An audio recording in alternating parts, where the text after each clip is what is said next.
Assalamualaikum warahmatullahi wabarakatuh. Alhamdulillahirabbil alamin. Anak-anak, pada pertemuan kali ini bertemu lagi dengan saya pada materi tentang waktu dan tata cara khitan serta ketentuannya. Nah, anak-anak, sebelum kita memulai pembelajaran kita, marilah kita membaca basmalah terlebih dahulu agar pembelajaran kita menjadi berkah bagi kita semua. Amin.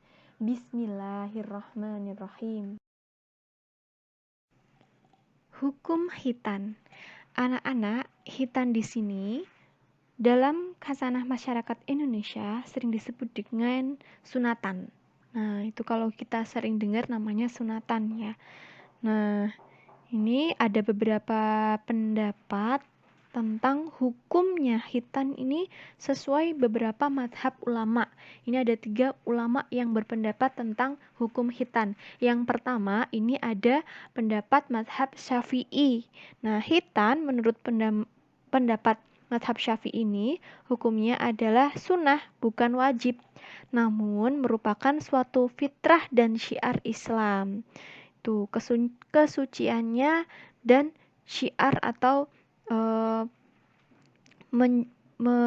menciarkan agama Islam. Nah, khusus untuk perempuan, khitan ini hukumnya adalah sunnah. Nah, untuk pendapat madhab Syafi'i, hukum khitan itu adalah wajib bagi laki-laki maupun perempuan. Nah, ini dijelaskan dalam firman Allah surat An-Nahl ayat 123. A'udzubillahi minasyaitonirrajim. Summa auhayna ilaika anittabi millata Ibrahim hanifa. Kemudian kami wahyukan kepadamu Muhammad, ikutilah agama Ibrahim yang hanif. Nah, hukum tersebut diperkuat dengan sebuah hadis Rasulullah yang disebutkan oleh riwayat Bukhari, Nabi Ibrahim berkhitan saat usia 80 tahun dengan khodum atau kapak. Namun di sini tidak dijelaskan ya untuk perempuan ini benar-benar wajib gitu ya. Cuman disuruh mencontoh bagaimana selayaknya tata caranya yang dilaksanakan atau yang dilakukan yang dicontohkan oleh Nabi Ibrahim. Kemudian pendapat mazhab Ibnu Khudamah Al-Mughni. Dalam Al-Mughni gitu.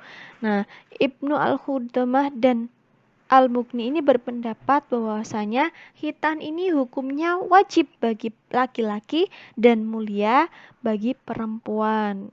Nah, dalam hal ini hukum jika seorang laki-laki dewasa ingin masuk Islam dan takut dikhitan, maka hukumnya menjadi tidak wajib untuknya. Ketentuan ini sama seperti kewajiban wudhu dan mandi dapat gugur jika ditakutkan akan membahayakan jiwa. Tuh. Nah, dari beberapa pendapat tersebut dapat disimpulkan bahwasanya menurut para ulama fikih setelah berdiskusi bersama, itu disimpulkan bahwasanya hukum khitan adalah wajib bagi laki-laki namun sunnah bagi perempuan. Di sini Nabi Muhammad SAW meletakkan khitan sebagai puncak perilaku fitrah. Fitrah ini kan mensucikan badan. Nah, khitan juga termasuk dalam salah satu fitrah kesucian dalam agama Islam. Nah, anak-anak dijelaskan dalam sebuah hadis menurut Rasulullah yang diriwayatkan oleh Muslim. Nah, ini manfaatnya khitan ya. Nah, khitan di sini termasuk fitrah yang disebutkan dalam hadis sahih dari Abu Hurairah radhiyallahu anhu. Ia berkata, "Al-fitratu khamsah, al-khitan wa istihdadu wa natful ibti wa taqlimul adfar wa qassus syaribi." 5 dari fitrah yaitu khitan, istihdad atau mencukur bulu kemaluan, kemudian mencabut bulu ketiak, memotong kuku dan mencukur kumis. Nah, dari situlah kita tahu bahwasanya manfaatnya kita khitan itu salah satunya dijelaskan di hadis riwayat Bukhari ini bahwasanya cara membersihkan badan itu ada beberapa cara, ada 5 cara itu tadi. hitan, mencukur bulu kemaluan, mencukur bulu ketiak, dan memotong kuku, serta mencukur kumis. Itu ya, diriwayatkan oleh Bukhari, diriwayatkan oleh Muslim.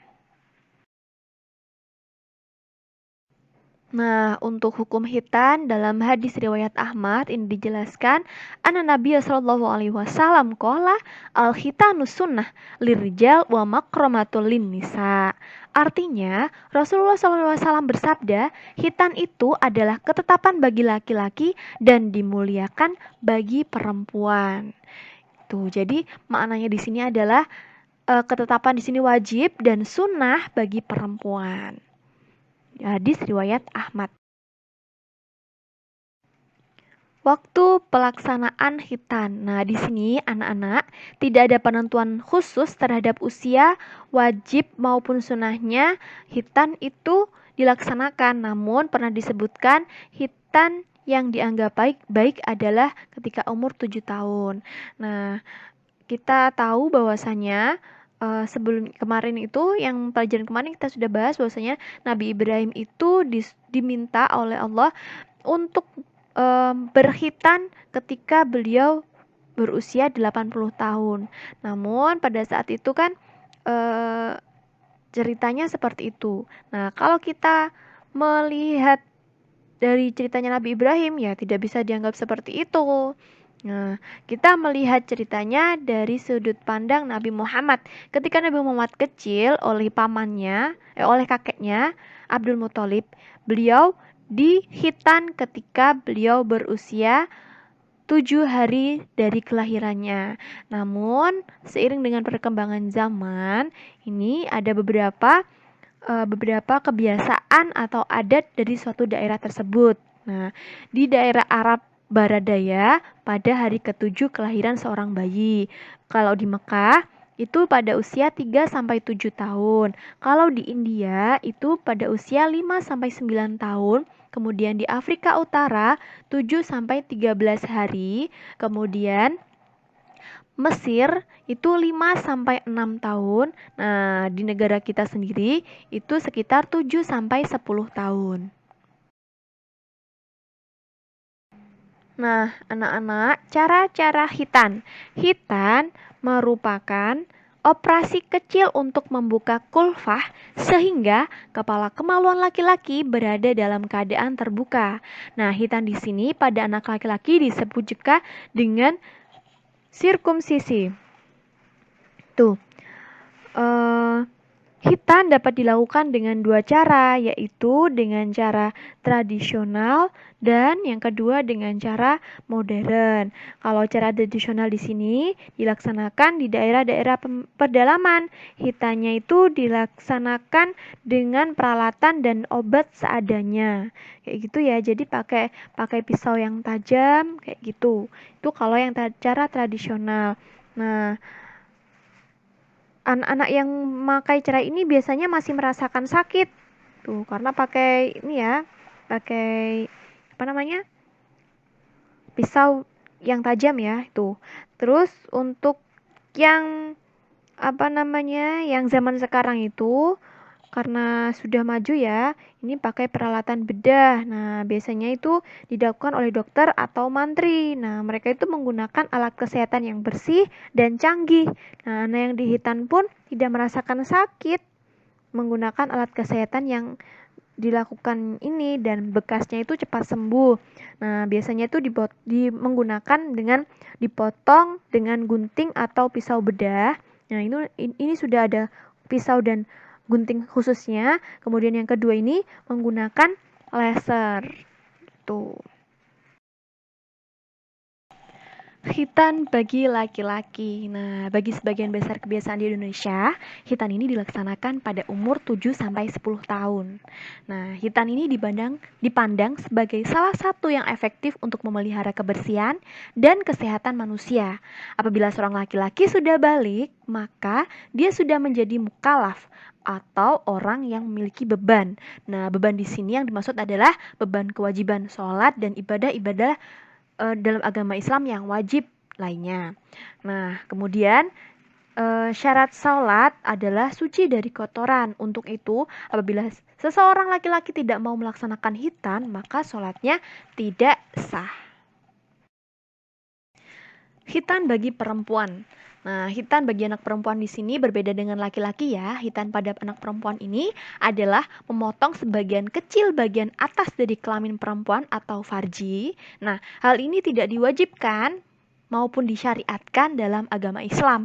Namun menjadi suatu tradisi di kalangan umat Islam, anak perempuan biasanya dikhitan pada waktu masih bayi.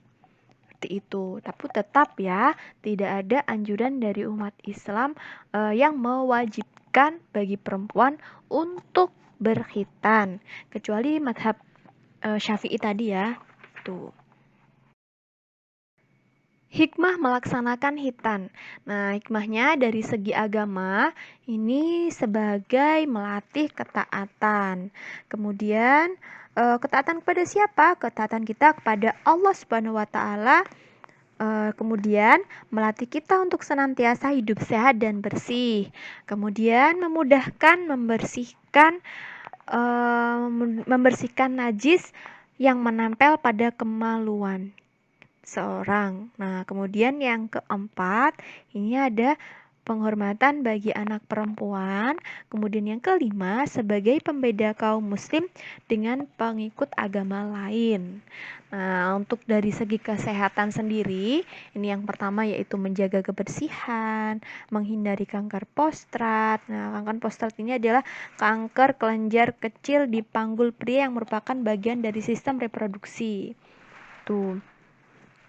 Kemudian menghindari penyakit AIDS. Nah, penyakit AIDS ini merupakan penyakit yang menular ketika orang tersebut berhubungan suami istri ya. Nah, salah satu penyakit yang disebut AIDS ini disebabkan oleh virus HIV. Nah, khitan ini dapat mengurangi resiko kemaluan terinfeksi HIV hingga 50%. Setelah khitan, jumlah total bakteri yang ada di kulup atau ujung kemaluannya ini menurun. Nah, infeksinya menurun. Tuh, kemudian menghindari infeksi ginjal dan kantung kemih, kemudian penyumbang bakteri terbaik. Jumlah bakteri baik dalam kemaluan meningkat tajam setelah seseorang tersebut khitan. Nah, bakteri baik tersebut berperan sebagai pelindung dari penyakit-penyakit yang akan terjangkit pada seseorang. Nah, anak-anak, mungkin cukup sekian pembelajaran kita pada hari ini. Kita tutup dengan bacaan hamdalah bersama-sama. Alhamdulillahirabbil alamin. Semoga bermanfaat. Ada kurang lebihnya ataupun ada kekurangan atau kesalahan Ustazah dalam menyampaikan, silahkan berkomentar di kolom komentar ya. Terima kasih, semoga bermanfaat bagi kita semua. Wassalamualaikum warahmatullahi wabarakatuh.